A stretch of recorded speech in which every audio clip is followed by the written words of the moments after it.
What's going on, everybody? Welcome to another episode of the Hill Shadows podcast. I'm your host, Jeremiah, and with me as usual is my wife, Ashley.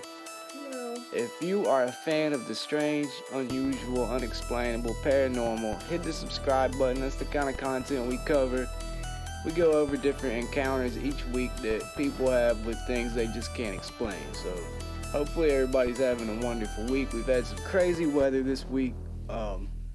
Historic tornadoes did a lot of damage down in Alabama, and our hearts go out to those families that were affected by that. Myself, I was pretty petrified when we had a tornado warning yesterday morning. It was not how I had planned on starting my day, and it's just one of those things that's so outside of my control. I don't like it. It's very it's terrifying to me. And being in Kentucky, we're kind of right on that line where we're, in that moderate risk area. So, I don't know. I don't think I would do well with living in a place like Alabama where you have to worry about that all the time. It seems like that would constantly be on my mind. So there was also an earthquake yesterday morning in Kentucky. Yeah, so we had an earthquake. God seems to be kind of angry, but yeah, our hearts go out. And then snow today. And yeah, we got snow today. Yesterday, tornadoes. Today, snow. That's Kentucky weather. You gotta love it. And I guess if you don't like it, wait a minute, it'll change. So yeah, that's what's been going on. And if you guys have any encounters you'd like to share with us, please email us at hillshadowsky@yahoo.com. I will be sure to put that on the screen at some point during the video. Got a little bit of a late start tonight. Been having some technical issues. As soon as I did decide to get everything set up to record, my computer informed me that it was going to update. So that took a little bit of time. And we are working on getting a new computer to record with anyway. So we'll be improving the quality a little bit. And I don't know exactly what the stories I have are about today, but we will figure that out together. How many do you have today? Of as many as you want to hear. But well, she's I'm not gonna. She's loaded down. I found a bunch, but I'm only gonna read two or three. And yeah, thank you to our subscribers, and we want to welcome the new people as well. Hopefully we got some stuff you guys will enjoy this week. Do you want to go first, or do you want me to go ahead? I can read one first, but let me start by saying that there is no rhyme or reason to my stories. There is no rhyme or reason to They are just random, weird encounters. Just weird encounters. I got some pretty cool ones I can't wait to share. So, like I said, I haven't read them, but they seem, just from what I've gathered, they seem like they'll be pretty interesting. So I'll let you kick it off. Well, give me a moment. I've got to... Oh, are you not prepared? Well, I was, but for some reason, my phone just keeps restarting. I don't know what's going on. But I'll find it in just a moment. Let's see. I mean, I can go ahead and kick mine off. I've got it ready to go. Well, I just found the Okay, well, thing. If you're ready, go ahead. Dude. Okay. I've got to wait for it to load up now. And see which one of these I'm starting out reading to. Let's see. Which one am I starting with?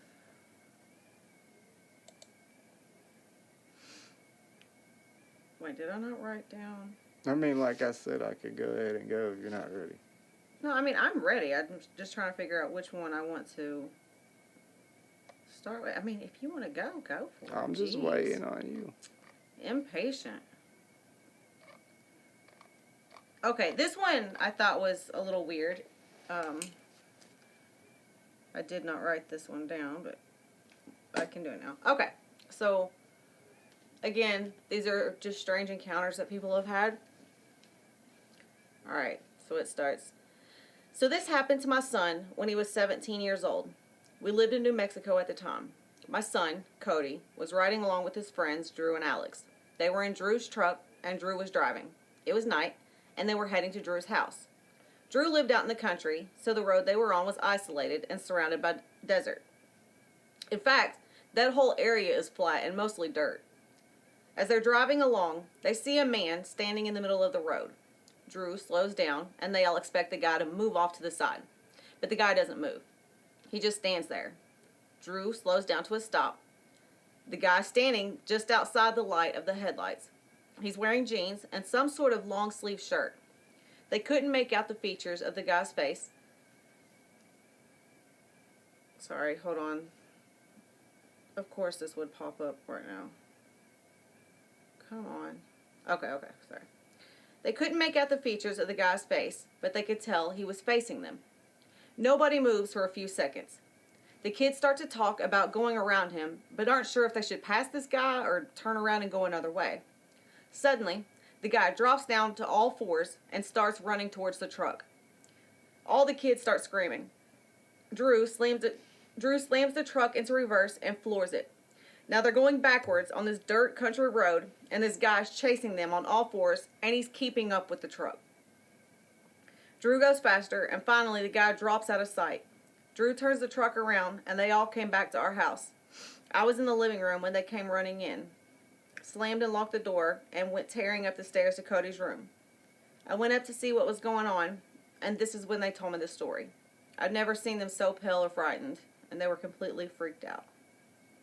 I mean, I recently seen a video where I guess a rapper was driving down the road and they were yelling at this naked man running. And the dude catches up with him at a crazy rate of speed, and you can see like he's got some like nocturnal looking eyes. Yeah, they were like glowing. Now, I don't know if I can find that video or anything, but I'll try to share it with you guys eventually.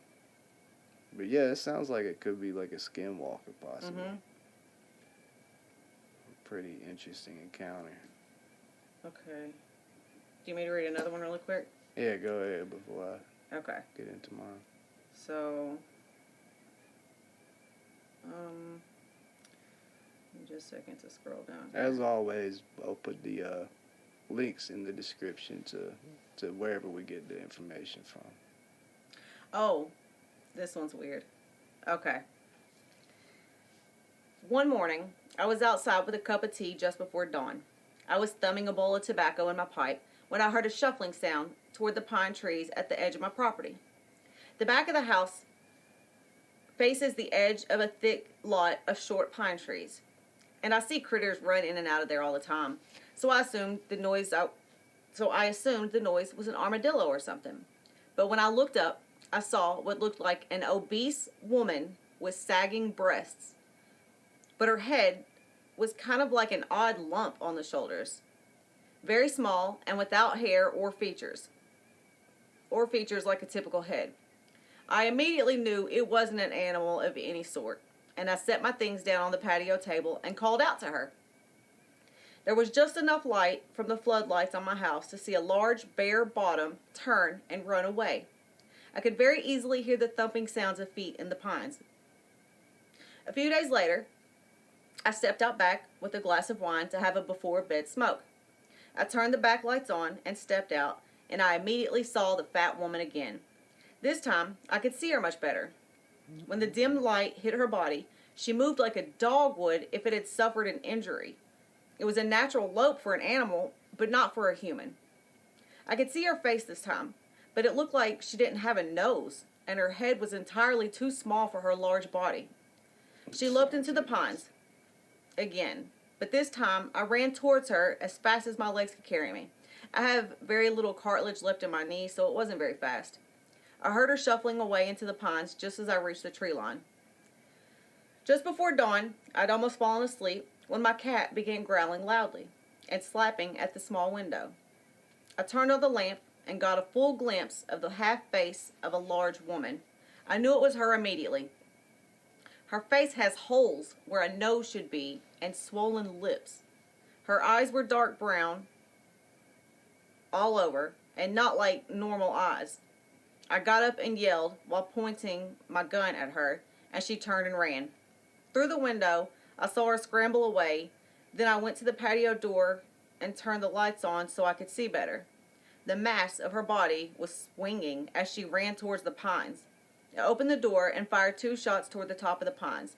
I had no desire to harm her, But I wanted to put the fear in her that I was armed and done playing around. I'm not a young man and I live alone, but with a faithful cat and several guns. That's weird, right?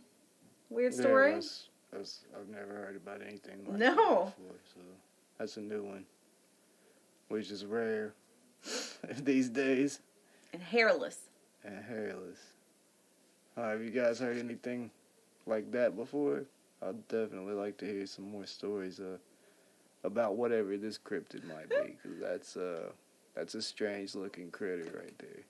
Yeah, that was quite strange. That was weird.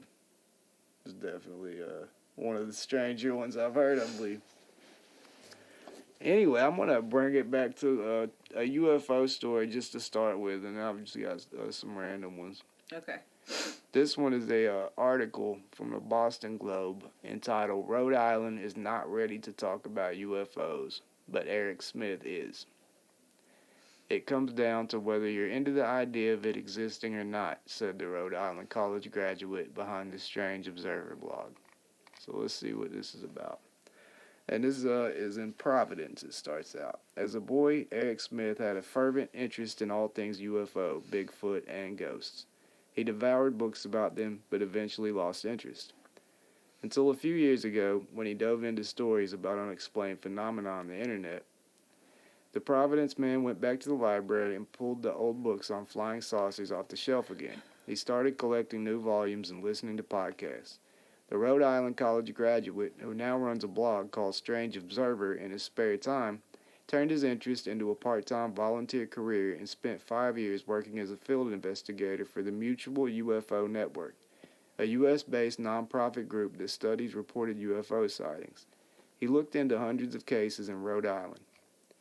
He retold the story about a close encounter 2 Rhode Island fishermen had with about 20 bluish glowing humanoid figures on Smith and Sells Reservoir 25 years ago. Around 11 p.m. on a July evening in 1992, the men were fishing in the dark a stone's throw from the rocky shore of a peninsula. They saw a faint light and an object come down a narrow path to the shore. Then a tall figure around 7 feet tall coming to the water's edge. The humanoid body, which looked illuminated from within, appeared to be searching for something, Smith wrote. The men became horrified when the company of alien figures faced them and began to float over the surface of the water toward them.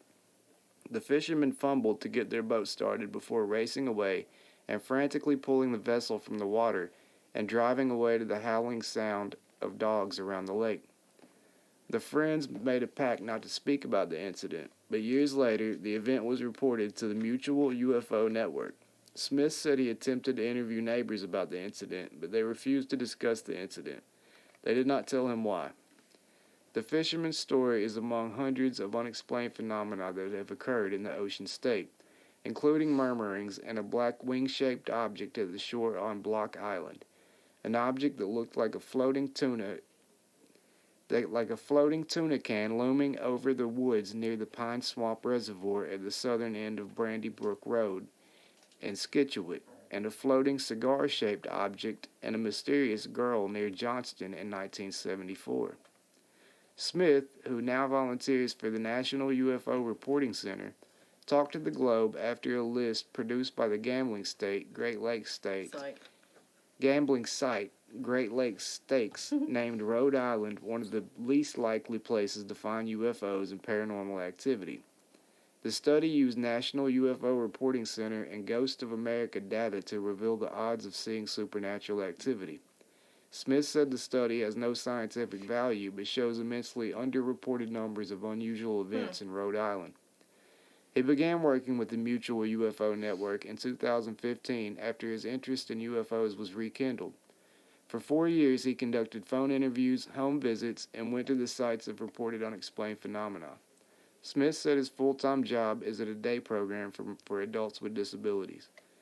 The Mutual UFO Network has field investigators around the world. After he left, he joined the National UFO Reporting Center, founded in 1974 by UFO investigator Robert Gribble, to receive, record, and to the greatest degree possible corroborate and document reports of individuals who have been witnesses to unusual possible UFO-related events. The National UFO Reporting Center has taken 150,000 reports and distributed information to thousands of individuals according to its website. The cases are made available to the public. Reports taken by the Mutual UFO Network can only be obtained if you are a member. Both groups make every attempt to avoid errant reporting by training field investigators on how to identify and interview witnesses. That means no reports of the more than 2,000 Starlink satellites launched for SpaceX's internet service, which line up like caterpillars in the night sky, or planet sightings that appear colorful. Hoax reports are not tolerated and ignored by the groups. Becoming a volunteer field investigator for the Mutual UFO Network requires reading more than 300 page-long training manuals and taking a 100-question open-book multiple-choice test. Eric Hartwig, director of the Massachusetts Bureau of the Mutual UFO Network, said it is loaded with trick questions. He took 2 days to complete it. Investigators are trained to understand a range of sightings, including abduction and discerning weather and astronomical events from unexplained phenomena. You must also pass a background check and abide by privacy rules to become an investigator. The Mutual UFO Network does not reveal the identity of individuals to maintain their anonymity. UFOs, also referred to by U.S. intelligence officials as unidentified aerial phenomena, are most commonly mistaken for weather balloons, satellites, and rocket launchers. Smith said the low number of UFO reports in Rhode Island can be attributed to the small state population and also cloudy weather in the northern hemisphere. The states with some of the lowest UFO reporting numbers are located in the northern U.S. Smith and Hartwig both said they volunteered because of their interest and the thrill of investigating mysterious events. They said looking people in the eye when they talk about their strange encounters helped them determine if the case is real or fake. I had a pretty good idea. I wasn't talking to a lunatic, Smith said of the people he had to interview. They were scary and creepy stories. So yeah, this kind of goes on a lot here. The main thing I wanted to go over was the translucent looking humanoid figures. What is it? I keep wanting to say the Pleiadians, but I could be wrong. Did they say that sounds right? Glow blue? Let me look this up really quick. There's a pretty interesting little article about the Mutual UFO Network and also the National UFO Reporting Center. And it's got a lot of stuff. You guys want to check it out, I'll post the link in the description. I don't want to go on too much farther. It just talks a little bit about Oumuamua, which is the asteroid discovered in 2017. But yeah, pretty interesting stuff. And I thought that was a very interesting thing that happened in Rhode Island that I hadn't heard about. Right? What the heck on it? I can't seem to spell. I mean, I can, but I keep pressing the wrong thing.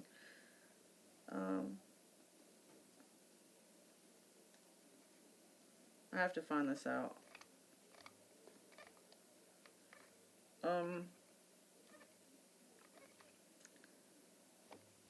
Why can I not find this? But I have one more that I was going to get into aside from that one. I just thought that was really cool. I have to find out what I'm sure somebody out there knows. What alien is it that supposedly glows blue?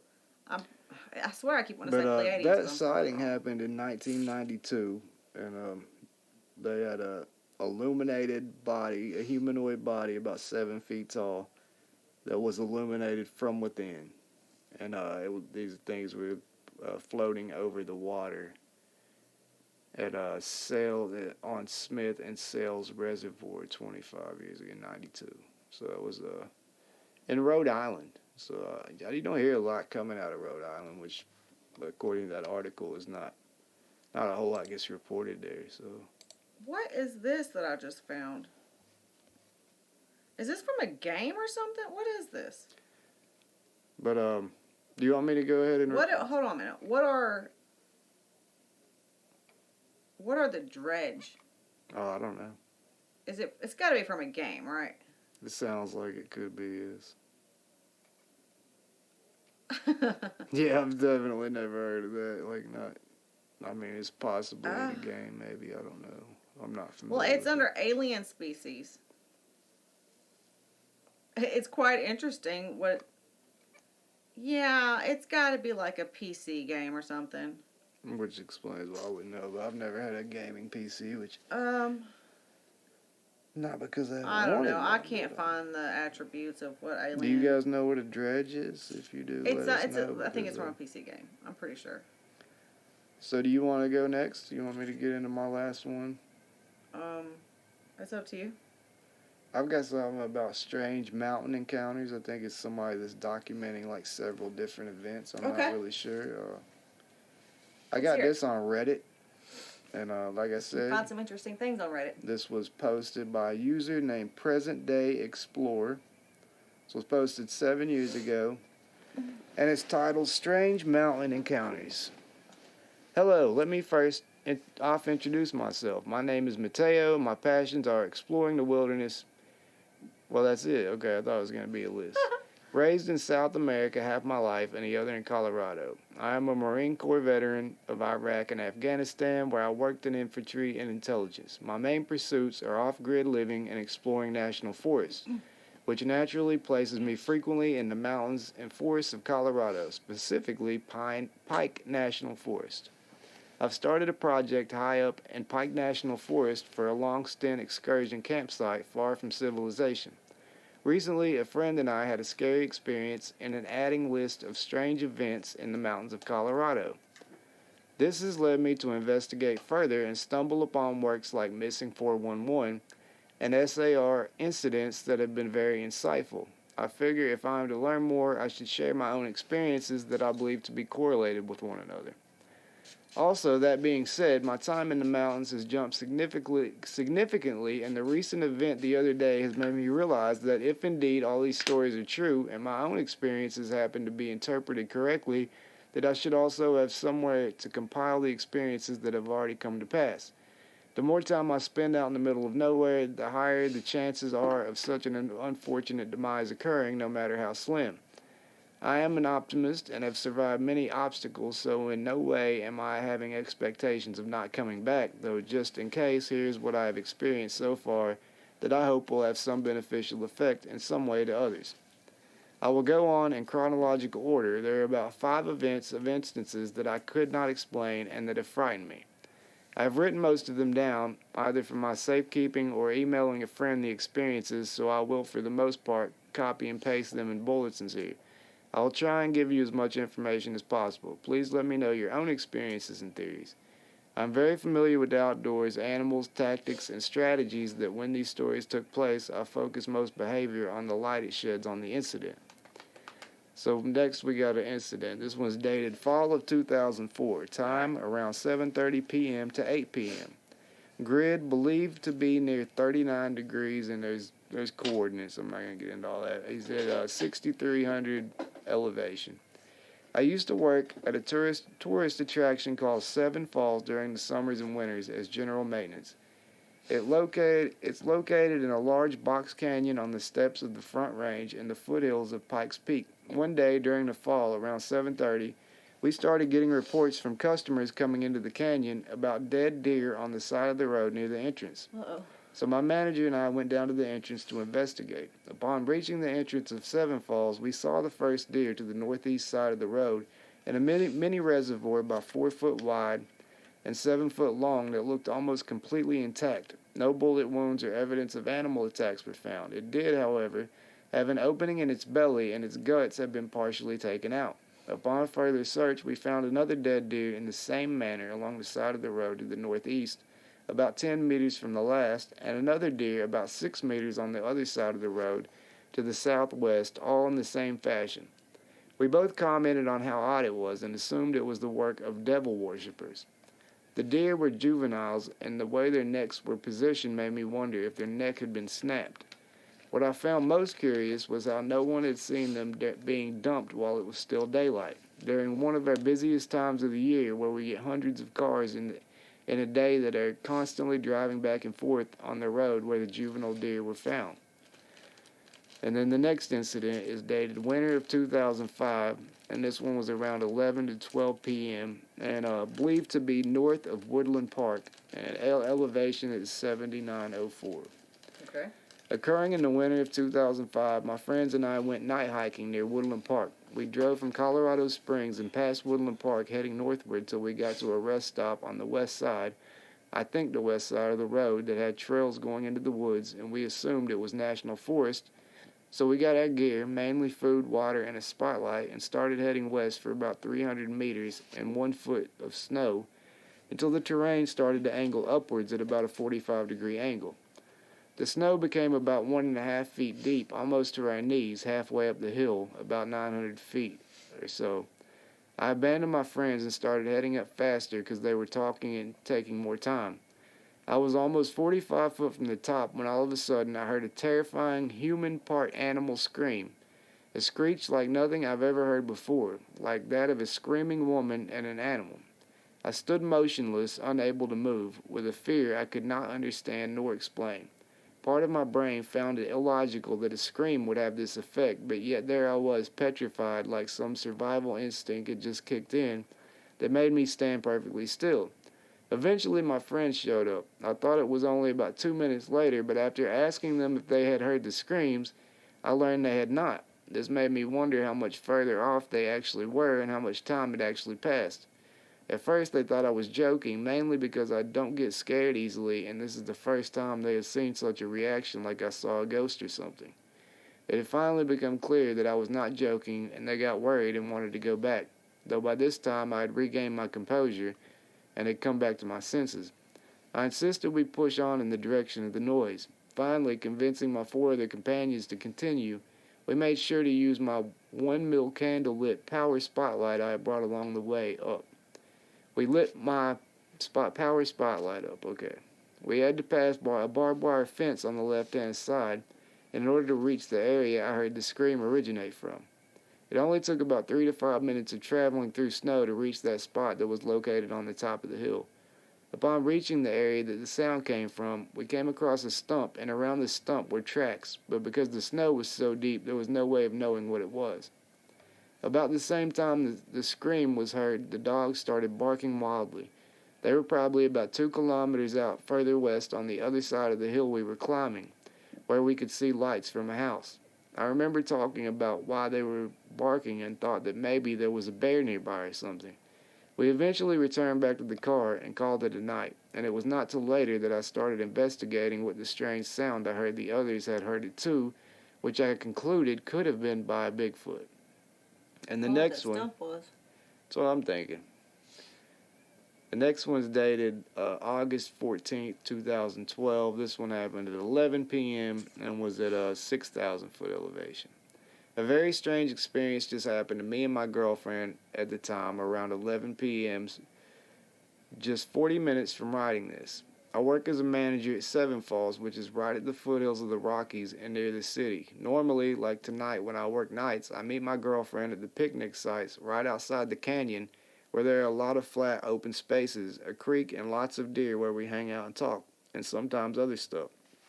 Anyway, I met her there as usual. She got there before me, and she was out of her car doing something in the back seat when I pulled up. I got out and talked to her, and the first thing she said was that there was noises in the bushes right across the road, which I quickly responded to was a deer on a deer path which skirts the road and where we heard deer all the time at night when we hang out.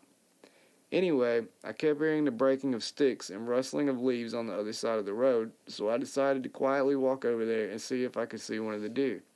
My girlfriend did not want me to go, so she stayed on the other side of the road.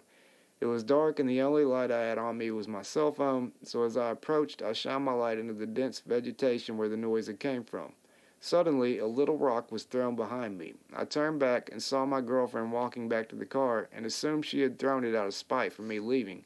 Then I heard rustling further up ahead and continued walking to the area, and it went silent. I figured 2 deer, they normally move in small herds, so I figured nothing of it.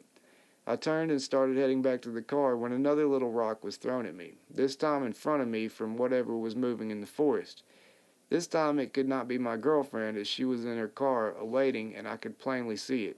So then I started getting interested as to what could possibly be throwing rocks at me if it was not my girlfriend, and I know of no deer that can do this.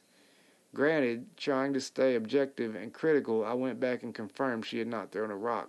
This only made her more uneasy, and she accused me of trying to scare her.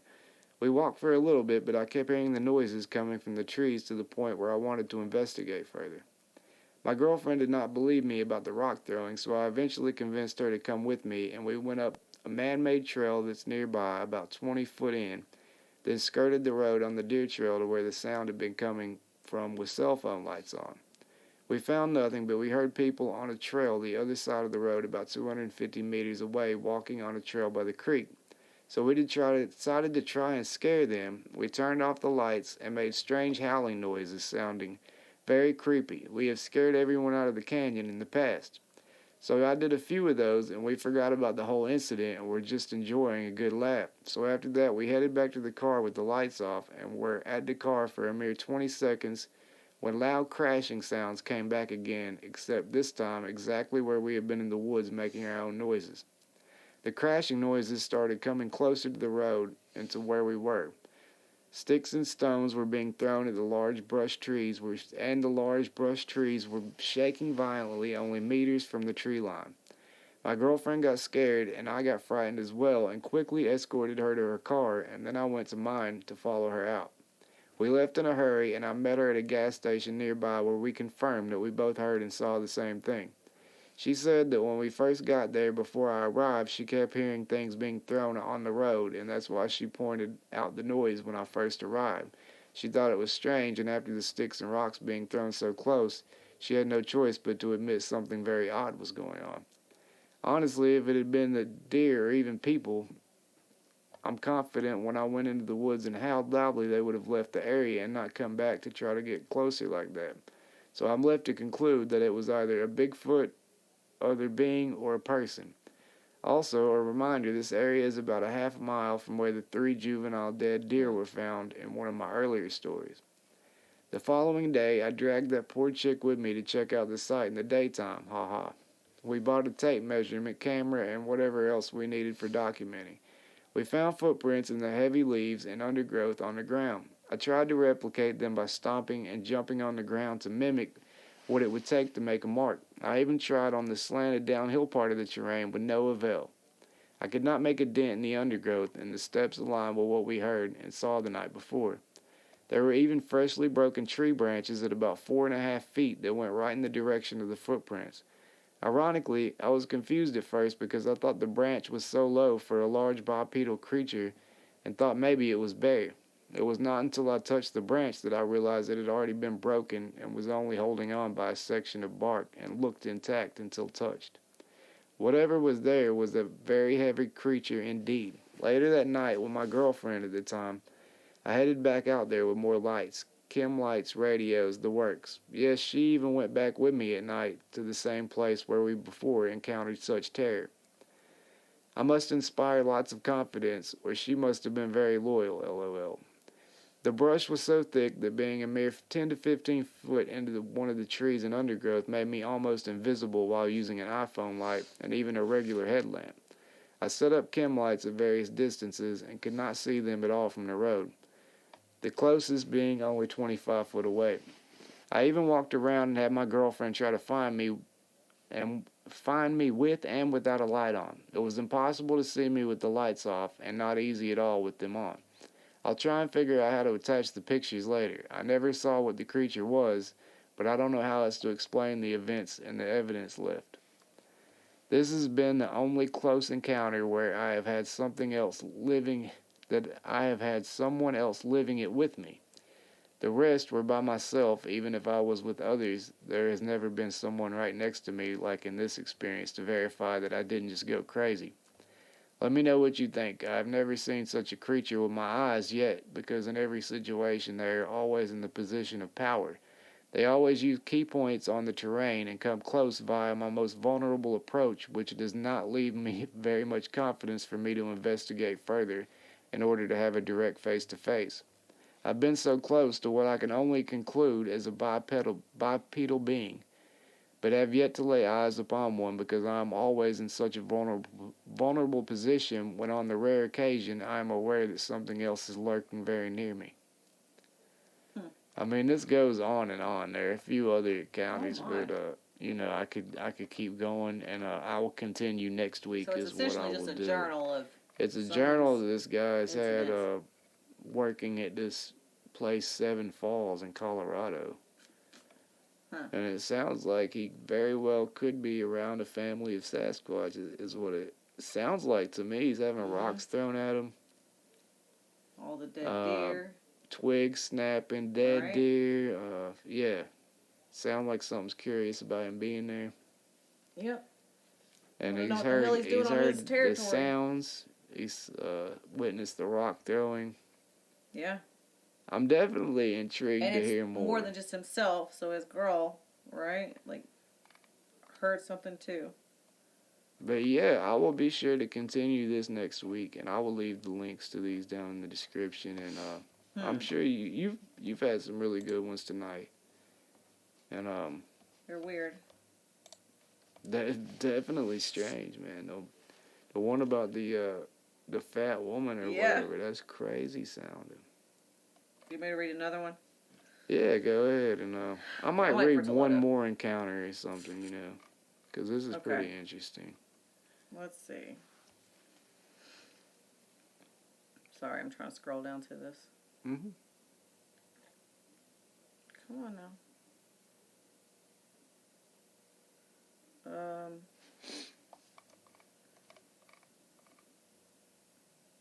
One about something. Black-eyed children. Okay.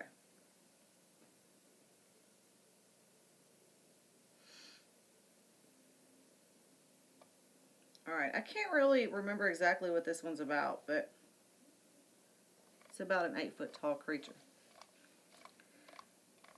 Figure or something.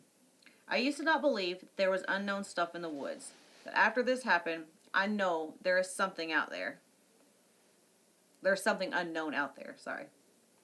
I just bought my first rifle and bought a 60-round drum magazine. Reading up on the drum, I read they were amazing and rarely had any issues at all. This will be important later. A few days after I got it, I finally decided to take it out for a test drive. Kentucky is super wooded. 3/4, oh my gosh, I'm sorry, give me just a minute. Little thing popped up. Mm-hmm. I should have known that was going to happen. And now it's just acting foolish. Come on.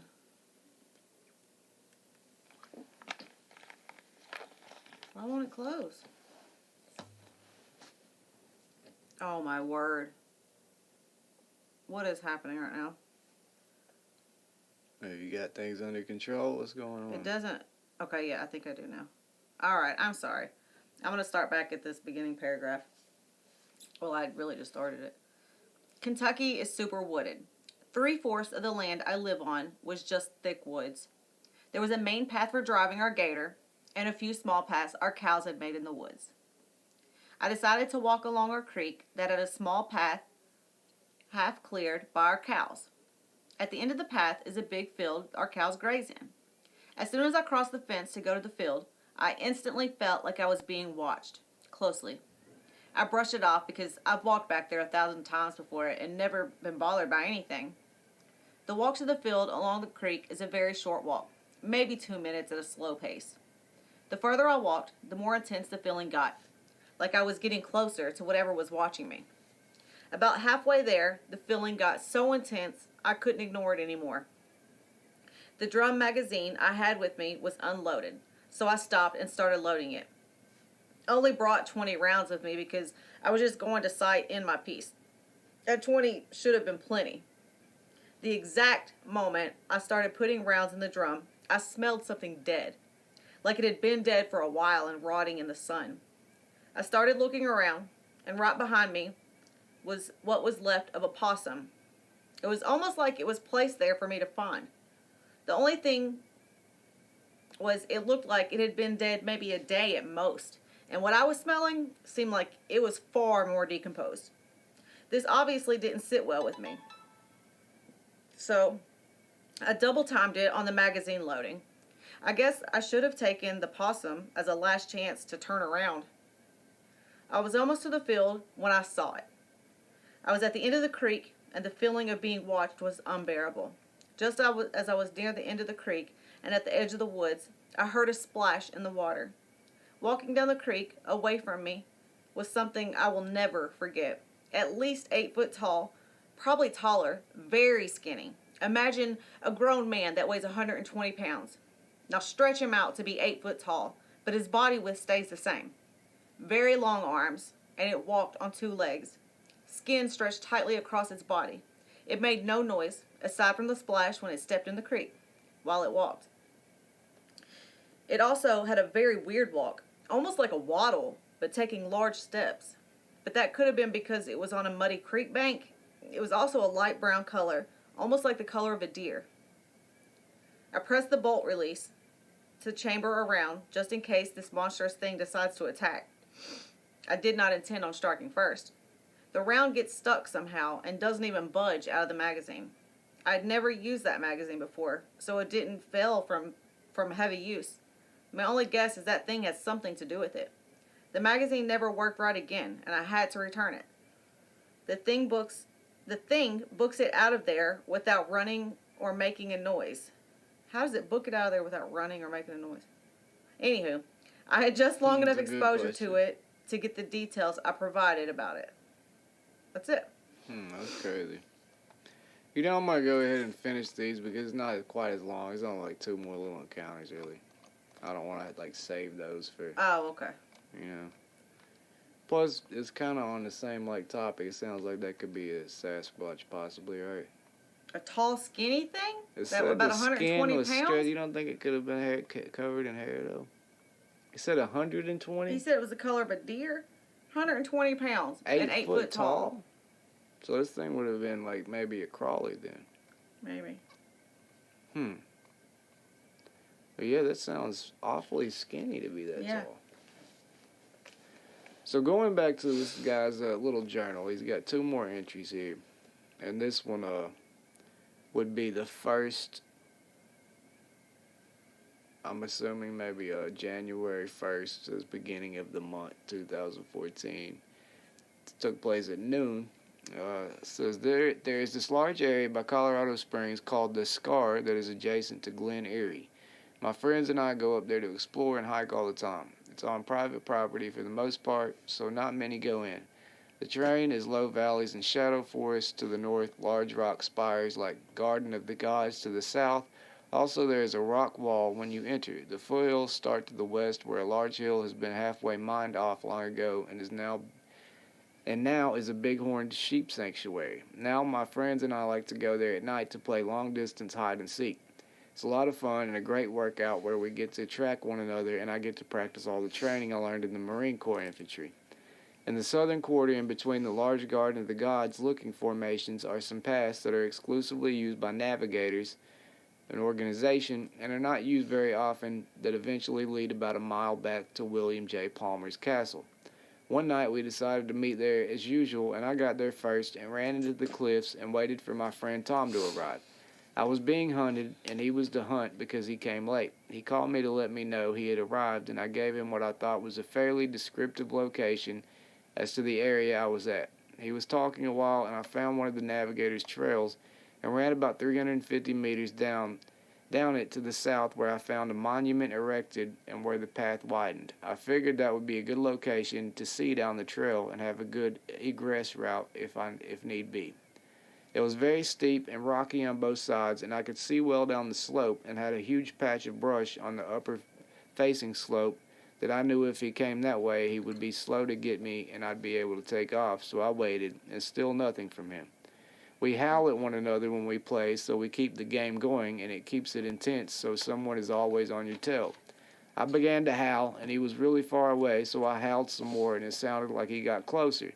The howls seemed to be getting pretty close by this point, and then I heard him creeping on the slope from where the trail was at, as though he had started heading off and was trying to go above me, and sounded about 150 meters away or so, and I howled again to make sure he picked up on exactly where I was. This time I heard his howl again, but he sounded even further away than he had before, and I thought he was just employing a tactic of howling more softly and away from my direction as I do in order to mask my scent, so to speak. I heard him creeping closer to me. He's trying to be quiet, but he's a big guy, and so I can hear the rocks and gravel under his feet moving as he moves closer to me. He's trying to outflank me. I've gone dead quiet by this point, so he's close. I hear him just above the patch of brush, and then he stops. He's about 25 meters away, and all that separates us is this tiny little patch of brush. I keep waiting for him to come and chase, as it's customary, of course. Still not a sound. I heard him walk quietly and gently all the way over to a flanking position. I know he's there. He came so close that it was so obvious where he was. I finally get impatient and say in a normal voice, "Okay, Tom, I know you were there. Come out already. I'm tired of waiting." After saying this, Tom lets out another howl, except his howl is coming from as far away as he was before. This set in a little panic because whoever had snuck up on me on 2 feet was not Tom at all. I stood frozen in place and drew out my phone because I needed to confirm, because Tom cannot be in 2 places at once. I got a hold of him and told him, "Please tell me you were standing right next to me in the brush." He replied by telling me he was not, and then I found out he was over a half-mile away, and he had thought I was on a whole different ridgeline. I told him I had to go. This is where the thought finally crossed my mind that what was watching me and flanking me had the possibility to be a hairy man of the forest. Now, in such a situation where I did not feel like I had the advantage, if anything, I had given myself a disadvantage. I was not prepared to see who had snuck up on me. There was no easy way to go back with the flanking position I was in. It would have been to go deeper into the woods in the valley and the opposite way of where Tom was. I was shaken and not in any position, ready to see what I concluded may have been standing there watching me. So I concluded that if there was a mountain lion, I would be screwed if I ran, but I was confident based on its step pattern I heard that it was not. So I ran down the trail towards Tom as fast as I could and made a lot of loud noises in hopes of being intimidating. I did not look back. Finally made it to the ravine and found Tom on the other side. I howled at him and told him to come over in haste. He took a while to come over. I was confused by what he was taught.